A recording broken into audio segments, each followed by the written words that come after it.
Assalamualaikum warahmatullahi wabarakatuh. Perkenalkan, nama saya Erlina Septia Vidasari dari kelas A3 Prodi PGSD dengan NIM 210600173. Di video kali ini saya akan menjelaskan mengenai pandangan evaluasi untuk memenuhi tugas UAS mata kuliah evaluasi pembelajaran. Untuk penjelasan pertama itu ada definisi mengenai pandangan evaluasi. Yang dimaksud dari pandangan evaluasi itu yaitu sudut pandang atau perspektif individu atau kelompok terhadap evaluasi pembelajaran.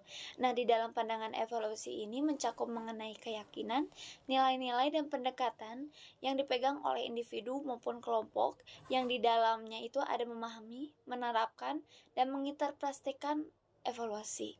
Di dalam pandangan evaluasi ini dipengaruhi oleh beberapa faktor, seperti faktor latar belakang budaya, ada nilai-nilai pribadi, kemudian pendekatan pendidikan yang dianut, ataupun pandangan filosofis tentang pembelajaran dan penilaian. Berikut ada beberapa ciri-ciri umum dari pandangan evaluasi. Yang pertama itu ada tujuan dan fokus, yaitu pandangan evaluasi ini memiliki tujuan dan fokus yang spesifik yang mencakup apa yang akan dicapai melalui evaluasi.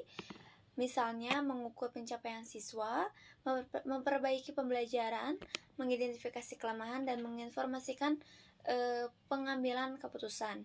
Kemudian itu ada pendekatan dan metode, yaitu pandangan evaluasi ini mencerminkan pendekatan dan metode yang akan digunakan dalam mengumpulkan data dan membuat penilaian yang meliputi jenis instrumen yang akan digunakan seperti tes, penilaian proyek, observasi, atau penilaian portofolio melalui pendekatan kuantitatif, kualitatif, atau campuran yang akan digunakan dalam menganalisis data.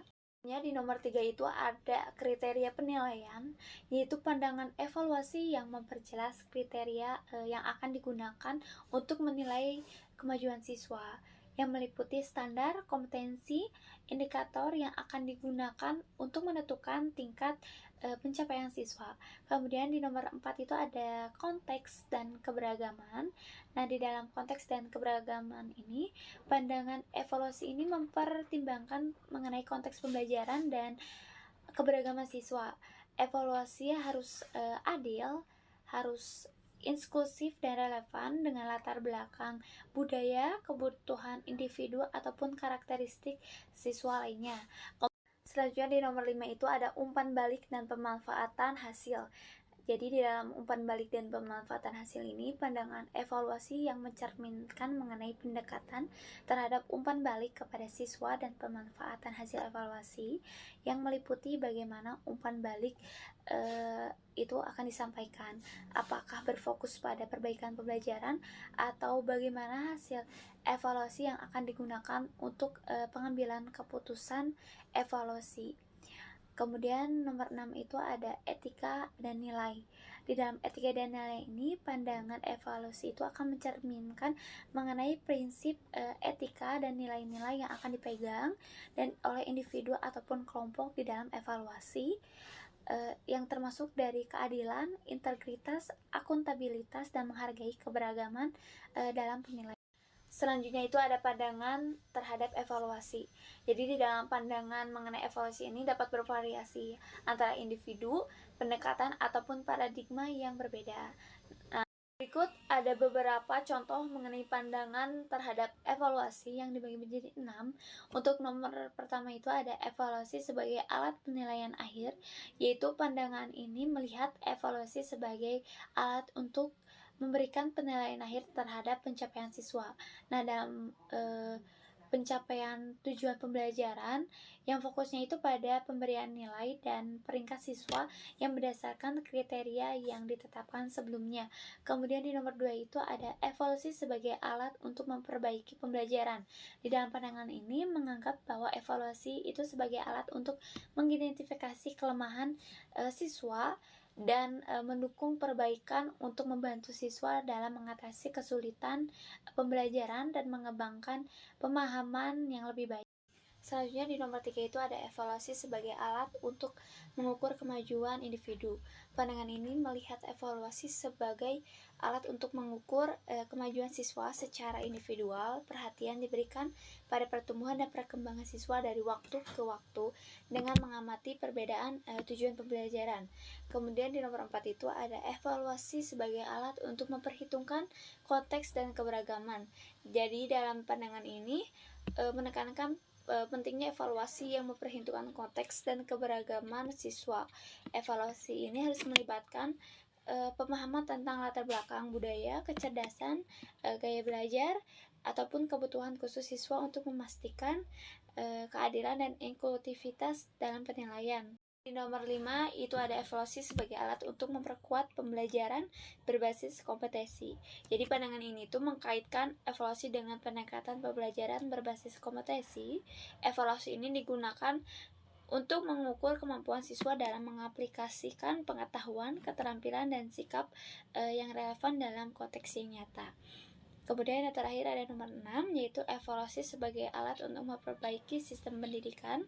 Yaitu pandangan ini melihat evaluasi sebagai alat untuk memperbaiki sistem pendidikan secara keseluruhan. Evaluasi ini digunakan untuk menginformasikan kebijaksanaan, menyediakan data bagi pengambil keputusan, dan mengidentifikasi kekuatan dan kelemahan sistem pendidikan untuk perbaikan yang berkelanjutan.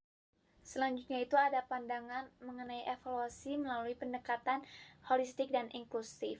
Nah, dalam materi ini itu akan dijelaskan mengenai pandangan yang meliputi pendekatan holistik dan inklusif terhadap evaluasi pembelajaran yang dibagi menjadi 5. Yang pertama itu ada evaluasi sebagai proses formatif, yaitu pentingnya evaluasi formatif dalam mendukung pembelajaran berkelanjutan dan memberikan umpan balik berkelanjutan yang konstruktif kepada siswa dan mengidentifikasi kelemahan siswa dalam merencanakan tindakan perbaikan.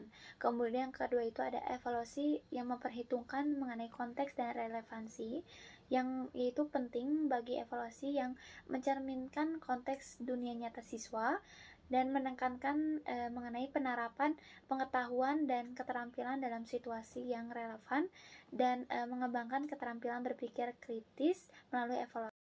Selanjutnya yang ketiga itu ada evaluasi yang inklusif dan tidak diskriminatif, yaitu pentingnya evaluasi yang adil dan inklusif terhadap semua siswa, mempertimbangkan keberagaman siswa dalam evaluasi seperti latar budaya, kemudian kecerdasan dan kebutuhan khusus, dan menggunakan berbagai metode evaluasi untuk memperluas kesempatan siswa untuk berhasil.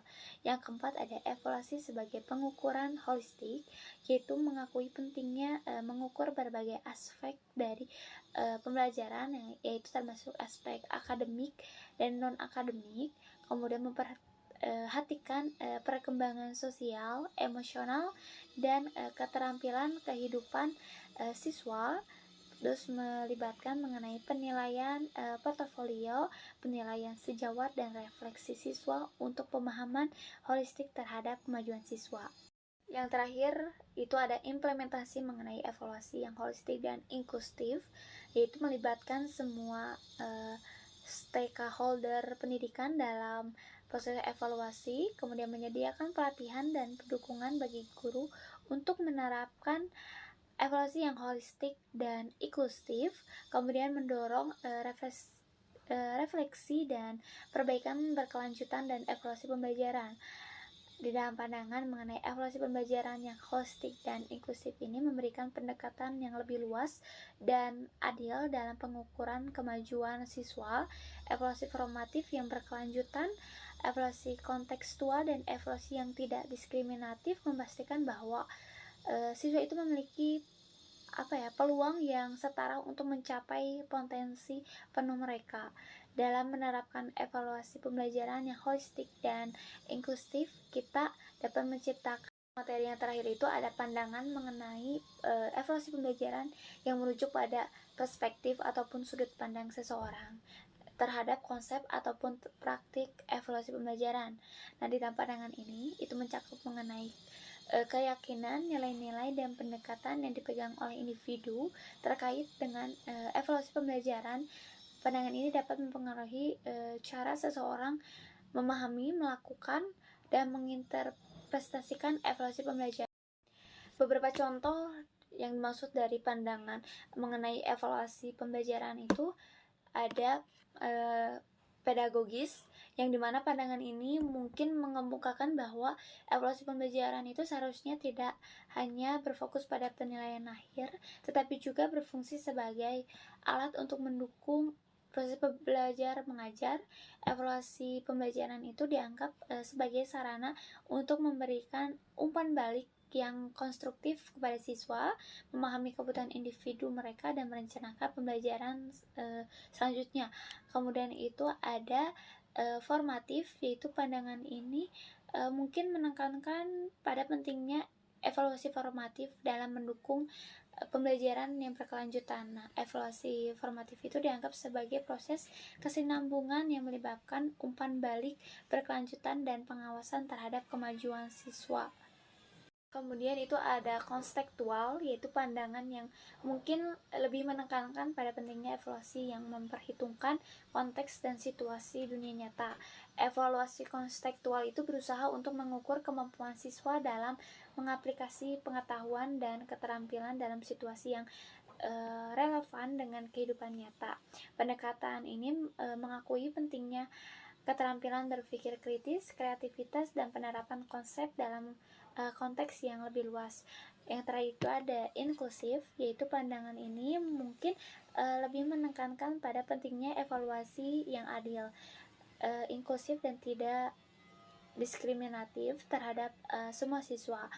Evaluasi itu harus memperhitungkan mengenai keberagaman siswa seperti latar belakang budaya, kecerdasan, dan gaya belajar ataupun kebutuhan khusus. Pandangan ini memperhatikan keadilan dalam mengevaluasi siswa dan mendorong penggunaan.